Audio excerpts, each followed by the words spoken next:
Hello, welcome everyone. Thank you so much for being here. I'm Nikki Bettcher Erickson. I'm a doctoral student here at MSUM, where I also earned my Ed.S. in educational leadership with licensure as a director of special ed. I work as an equitable access specialist at Resource Training and Solutions, and I teach an adjunct course here at MSUM as well. And today I'll present my research on the impact of educators' perceptions of neurodivergence on their self-efficacy in teaching middle and high school students with ADHD and autism in rural Minnesota. I'll begin with an overview and key terms from chapters 1 through 3, move to chapter 4, pausing for questions, and afterwards I will cover chapter 5. To start off, it's important to define neurodiversity and neurodivergence. Neurodiversity, like diversity in physical traits or cultural backgrounds, really refers to a society made up of individuals with different brain functions, thought processes. Some may align with the standard way of thinking, when others diverge from societal norms or what society has deemed as normal. Neurodivergent applies to individuals with conditions like autism, ADHD, dysgraphia, dyslexia, for example. It is a non-medical term embraced by many in the disability community to describe those with varying neurological conditions. Being neurodivergent means having different strengths, struggles compared to those whose brains align with society's standard or norm way of thinking. In the diagram here, it shows this understanding of the similarities and differences between neurodiversity and neurodivergence. This diagram here is based on Masterman's past research and really helps us to understand this idea of what it is. So on the left, the neurodivergence side includes people with various conditions, with the top box showing common disorders associated with this. The second box contains only individuals with ADHD, making the group neurodivergent, but not neurodiverse, as all share the same disorder. It's not diverse. The third box shows a single person with multiple neurodivergent traits or things associated with being neurodivergent. And while they are a neurodivergent individual, they are not neurodiverse, as the idea of diversity applies to groups of people, including both neurotypical and neurodivergent. And so this theory really stems from disability theory, offers a platform for neurodivergent activists, practitioners, researchers to share their perspective and stories.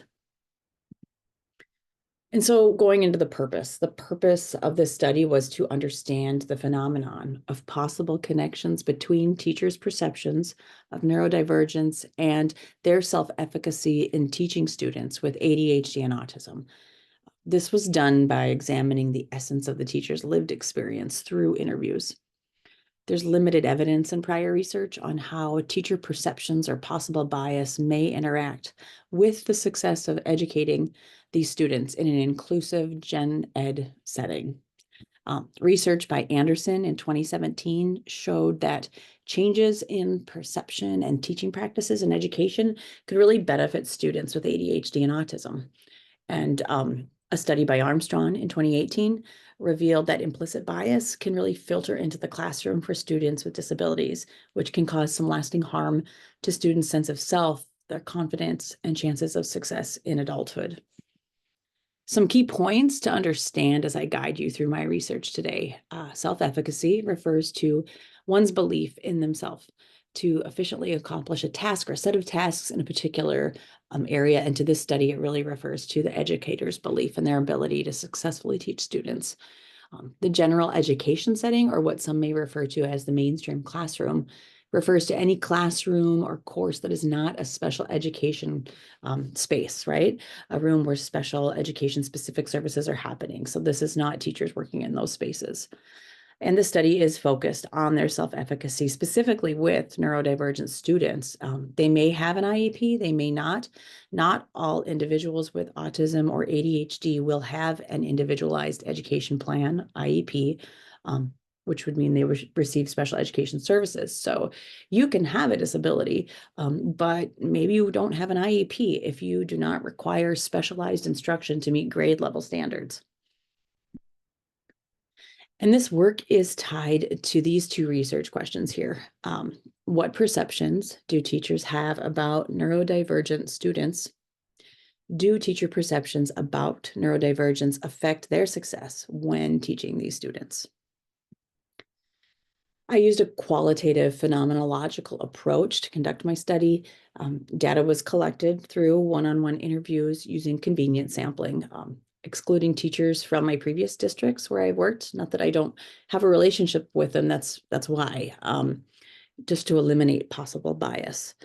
The study is rooted in postmodern neurodivergent theory, which really evolved from disability theory. Postmodern theories such as feminist, critical race theory, queer theory, they challenge societal norms and what we've set as the norms and explore marginalized groups. According to Creswell and Poth, postmodernism, it questions knowledge claims within contemporary society, really, incorporating diverse perspectives on class, race, gender, for example. And disability theory allows neurodivergent researchers, activists to share our experiences, and this work centered in this theory emphasizes really how neurodiversity and a neurodivergent lens can shape societal understanding of disabilities. So here we've got the medical model, the neurodiversity model, and the strong social model. So in this Venn diagram I created, it's a visualization of Dwyer's 2021 study on the 3 models for understanding disabilities. On the left, the medical model, prescriptive. The goal is to fix ailments, fix people. Way on the right, you've got the medical model, or I mean, the strong social model, excuse me, is the belief that disability is caused by the environment, that disability really isn't a thing. It's caused by the things that have been put in place, those barriers that have been created that do not serve people that are outside the norm or the standard, the social standard of existing being, whether it be physical or mentally. The impairments are created by a world that disables people. Now, in the middle, we have got the neurodiversity model. And we value diversity of minds here. The goal should not be to fix people, but to celebrate differences, unique talents, traits that utilize our resources and accommodations without being enabled. All of this really ties into the results that I will move on to reporting for you today. Here's a representation of the teachers I interviewed, 4 female, 2 male, 4 taught at the high school level. All 6 had a master's degree, 2 taught at the middle school level. The range of teaching experience was anywhere from 10 to 31 years. That's how it fell into place. Subjects taught included art, English, language arts, math, science, social studies. These teachers all live and teach in rural parts of Minnesota. I conducted the interviews one-on-one via Zoom or in person, but should note all were recorded via the Zoom platform, which makes it easy to go back, look at the videos, check my transcripts for accuracy. I do type in real time as I'm interviewing people as well and jot notes. 29 open-ended questions were used with possibilities for follow-up questions at the interviews.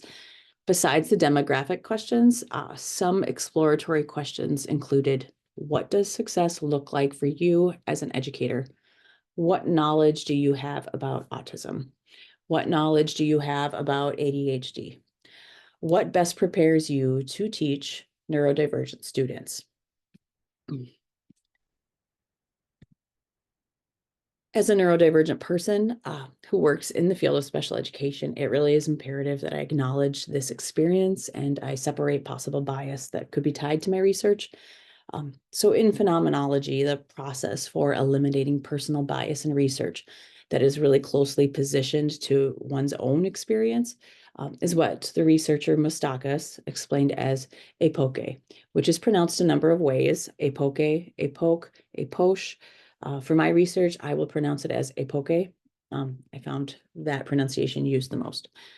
In ancient Greek philosophy, it means cessation or suspension, referring to the act of suspending judgment. Also often referred to as bracketing, which some people may have heard that term used instead. So in using this, I really have been purposeful in setting aside my own experiences and my own possible bias that could be tied to this research. And here's a diagram of the Mustakis phenomenological data processing approach. It's a logic diagram based on Chun's 2013 research. So she created a diagram similar to this, and I really love the flow of this. So this is how I went about my own data analysis. So these 6 portions really help understand the flow of it. So epoche or bracketing, setting aside bias. Phenomenological reduction, so describe only what is in the data, what's observed, what's happening. And then you do move into that imaginative variation from that, determining the meaning units, what themes are emerging from the words in the texts. Synthesize the data, so finding those recurring themes, and this is done with each transcript repeated, so all the transcripts can then be synthesized to really find that essence of the study. And my data analysis was all done with hard copy, pen and highlighter to paper, hands-on, which is just how I process information best. And 3 of Mustakis' steps that I really found to be the key components in my process, and for this research study to just really hit home with, is epoche or bracketing. That bias piece was really big, just knowing my own experience and my own lens. Inductive coding or open coding. So you don't start with the themes, right? You let the themes emerge. You analyze all the text. In other words, you don't go in on like a hunt looking for the certain themes. You let the statements kind of come to you, and all statements have value. Every statement has value, or horizontalization. You go in without these preconceived notions, which supports doing the research in this unbiased way, which is part of the reason why phenomenological was such a, I just felt like it was really important to do that through Mustakis' his lens. And then the data studied and the quotes extrapolated. Again, for me, this was completely a hands-on process, pulling those quotes and arranging things until everything had a place. I have a huge stack of all my coding documents right here behind this computer. And then the axial codes, or those big ideas, are formed with those smaller sub-themes branching out under those. And then within chapter 4 here, some topics that emerged through this open coding process, inductive coding, are emotional safety, time and trust, choice, flexibility, consistency, accountability, family experiences, personal research, professional experiences, confidence, judgment, high expectations. These topics were extrapolated from the transcripts, from the direct quotes within these interviews. And some examples of direct quotes within the data included: their success would be that their disability doesn't limit them. I enjoy the fact that I get energy from the kids. Seeing them, interacting with them gives me energy to keep going. It doesn't always go right the first time. They have emotional safety. Seeing the family side of things and being on that side of the table.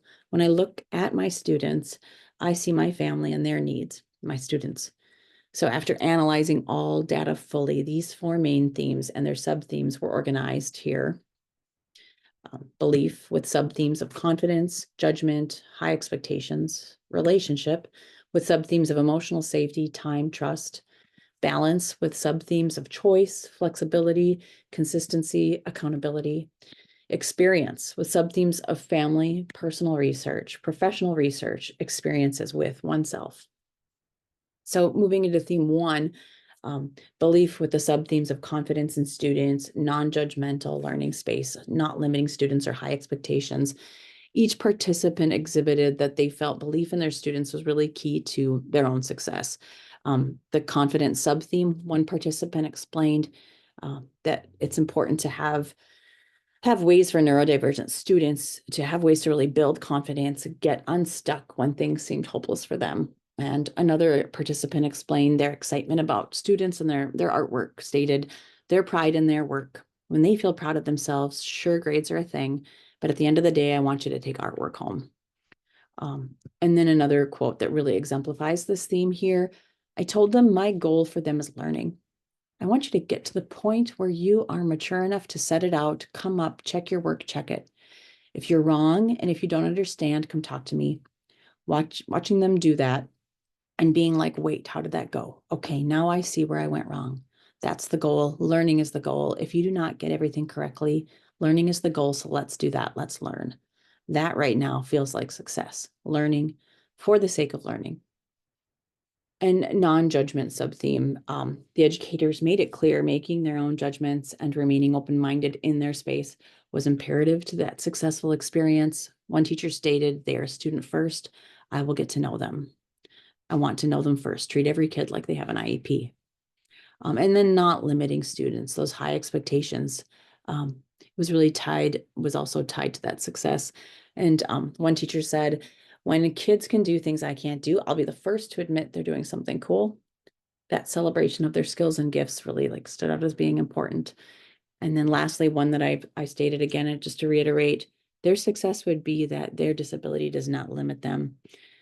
It gives them a great set of skills, even though society said it's abnormal. And then the theme 2, relationship, with sub-themes of emotional safety, time, trust. I would like to open here with a quote from a participant. Students that like their teachers will do anything. I see it in their safety. They try, fail. They won't be laughed at in my room. Won't worry about the big bad things.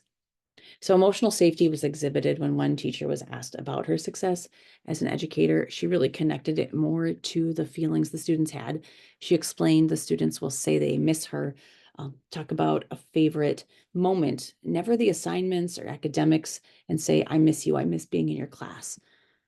Another participant explained that they spent more time learning about what the students' interests were, activities they may be in, and find that the common chord to connect with them throughout the school year was really this initial conversation.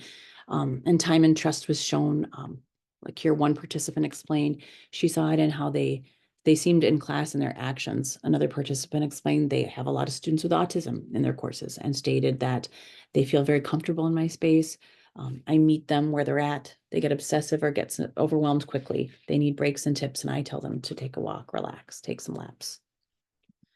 And then theme 3, balance, with sub-themes choice, flexibility, accountability, consistency.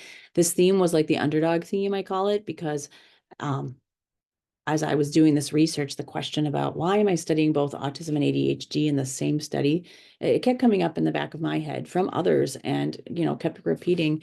And then this came about. So by studying how teachers interact with students that have autism or have ADHD, in some cases both, I was able to see this large range of gifts that these teachers really had. It was amazing.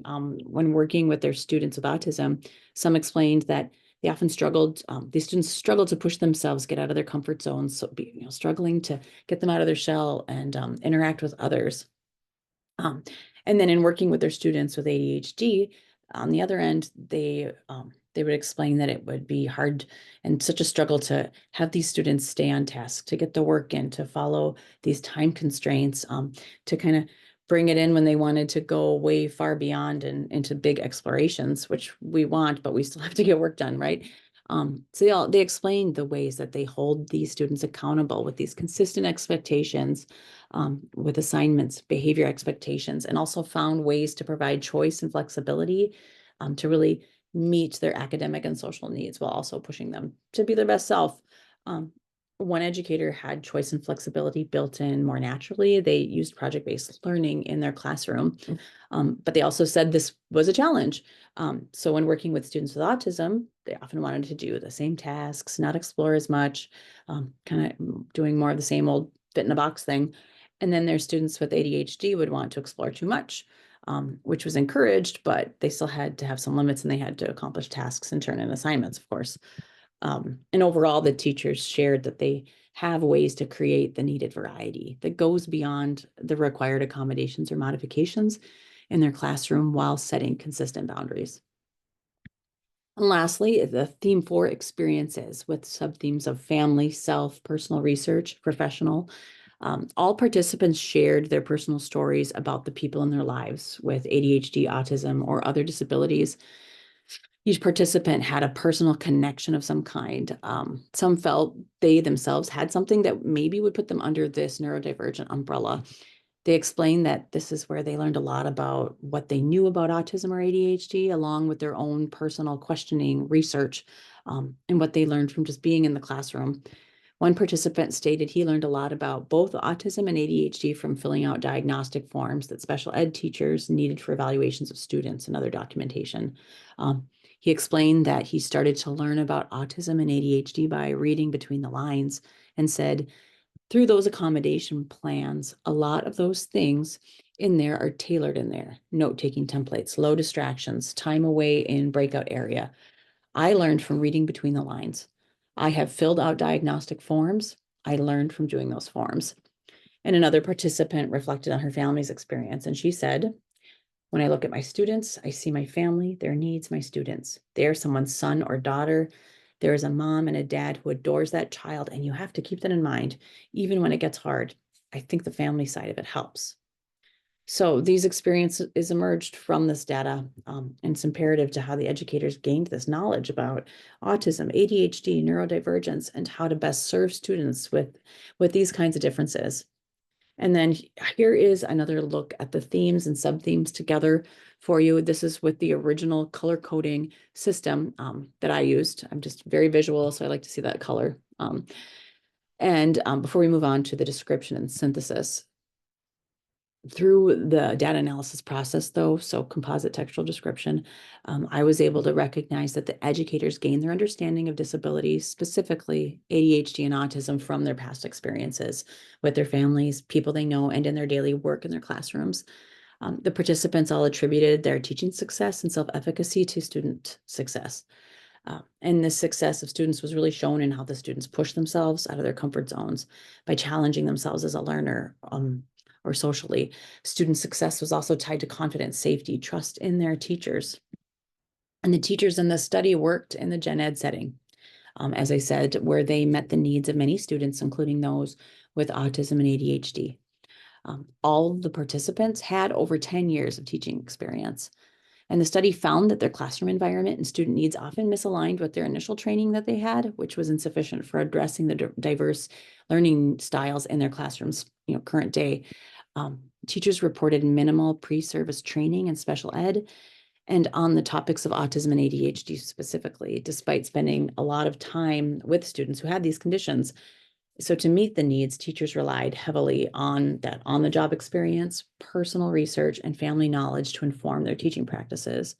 And a really large idea that emerged from all this was that teacher success really is tied to student success. This quote I previously shared ties into this connection between all of this, I feel. And again, their success would be their disability doesn't limit them, but gives them great skills, even though society said it's abnormal. And also teachers felt that stronger personal family connections with individuals with autism or ADHD often led to greater success and increased feelings of this self-efficacy in their classroom when serving these students. So that concludes my chapter 4 work. We will pause here for questions. So chapter 5, initially in the interview process and when analyzing the transcripts, it really was evident that teachers' belief in their students and their creativity and how they worked with their neurodivergent students helped them to build and encourage student confidence in a positive learning environment. This connects to previous studies, specifically to a 2015 study by the researcher Armstrong. The research found these connections between negative bias and stigmatization, found that it leads to less success in adulthood, positive relationships with educators who see and understand their neurodivergent students' gifts lead to developing students' ability to embrace their gifts, their creativity, or critical thinking abilities more. And something in the study that was more on the anticipated side, I would say personal experiences tie more into understanding of students the teachers serve, so in turn benefit the student experience. Something that was unanticipated, student success was weighed much more heavily in social emotional growth, confidence, pushing self out of comfort zones, general happiness, as opposed to grades, pure academics than anticipated. And I know teachers find these things important. They really want their students to succeed and do well and be happy, of course. But academics did not emerge as evidently as the aforementioned emotional growth, confidence, happiness. And then coming back to our Venn diagram that we talked about earlier, that represents Dwyer's research on these 3 models for understanding disability, the conclusions really connected heavily back to this and to the neurodiversity model, which is in the center. The participants all showed qualities and beliefs that neurodivergent students' gifts and assets should be celebrated And the participants showed confidence in how they worked with their neurodivergent students.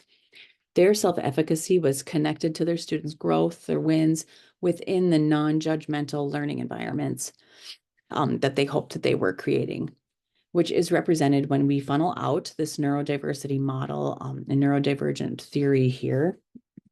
So just looking at that middle portion here on this image, when looking at serving our students and understanding them through the neurodiversity model of understanding disabilities, we can better understand how to serve these students and their needs, recognize student gifts, differences, assets, unique talents, obtain and maintain a non-judgmental learning space, support more empathy for possible struggles and needs beyond the required accommodations, modifications a student may have.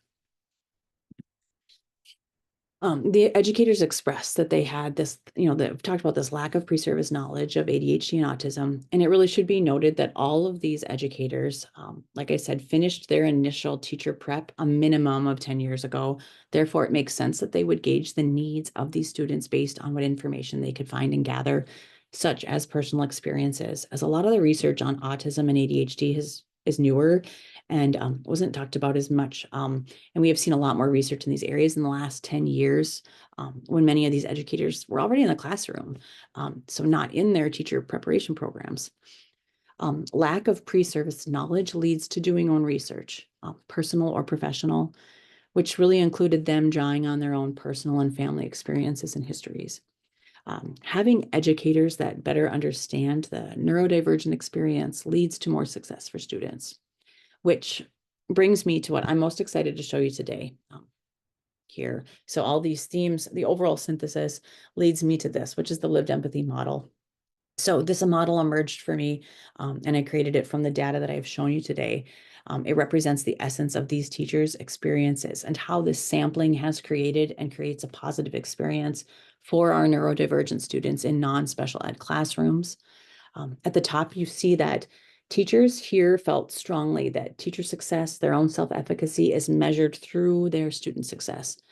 And the interesting thing was to find that success was attributed to grades or schoolwork some of the time, but the majority of the feelings about student success that were expressed were based on if students were happy, if they were confident in their classwork, confident in who they were, if they were able to push themselves in difficult situations, push themselves out of their comfort zones, whether it be social, academic, and lastly, if they were seen in the community showing success through work, family, any other form that was satisfying, whether during their school years or after graduation. And the educators could reflect on how the student was really doing as an adult. This success was achieved through teachers' life experiences in both work and personal experiences. This knowledge was then what they harnessed to create learning environments that were conducive to students' varying needs and abilities. The ways that these educators created successful learning spaces were shown in their ability to build relationships, have camaraderie by believing in their students while also holding them to high standards, their ability to offer flexible learning options while still expecting results.